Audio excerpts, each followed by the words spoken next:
Ciao amici, bentornati. In questo tutorial andiamo a vedere come realizzare questa margherita che ho messo anche nel mazzetto che ho realizzato con i girasoli. Questa è la margherita, potete farla di qualsiasi colore. Andiamo a vedere come l'ho realizzata. Per la margherita bianca avviamo con il filato giallo un anello magico di 6 maglie. Stringiamo l'anello e facciamo una maglia in ogni maglia e saranno 12 maglie lavorate. Una maglia ornamenta per tutto il giro e saranno 18 maglie basse. Facciamo un altro giro di 18 maglie basse.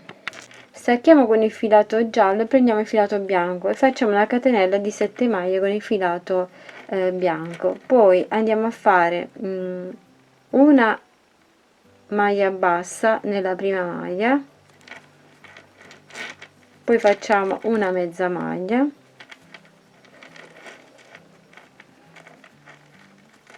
e poi facciamo le restanti a maglie alte.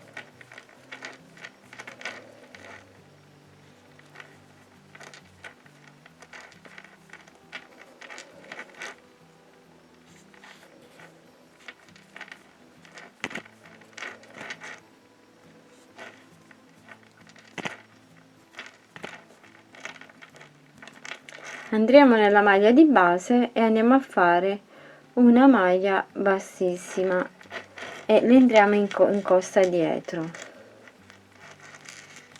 Andiamo nella maglia successiva e ripetiamo l'operazione che abbiamo fatto da questo lato.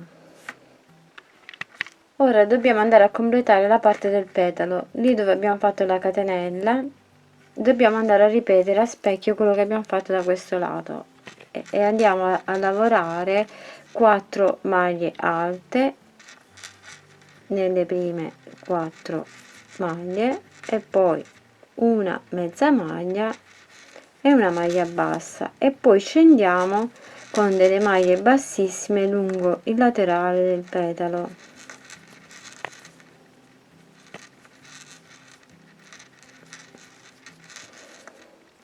Ho fatto le mie 4 maglie alte, ora vado a fare la mia mezza maglia, la maglia bassa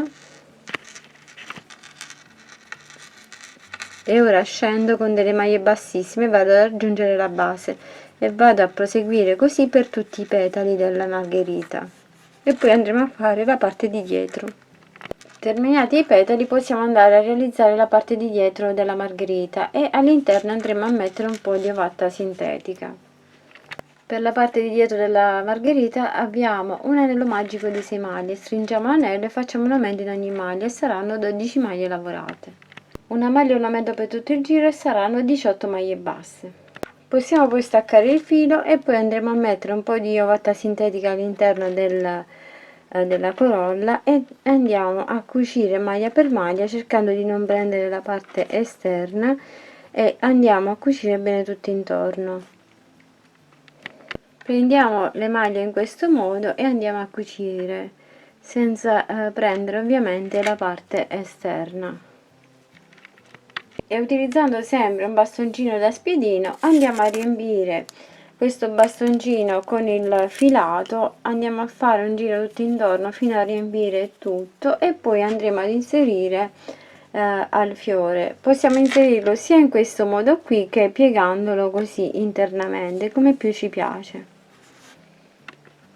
E questa è la mia margherita terminata. Volendo possiamo aggiungere anche qui le foglie, siccome andrò ad aggiungere al mazzetto non aggiungerò altre foglie perché ho messo già una foglia grande al girasole e proseguo così a fare altre margherite colorate da aggiungere al mazzetto. Spero che anche questo tutorial vi sia utile e gradito. Andate a farli di tutti i colori e potete aggiungerli al mazzetto che ho realizzato per la laurea. Potete farlo di qualsiasi altro fiore, potete aggiungere anche girasoli e tutti i fiori che ho realizzato. Ciao ciao, alla prossima, un bacio e un abbraccio.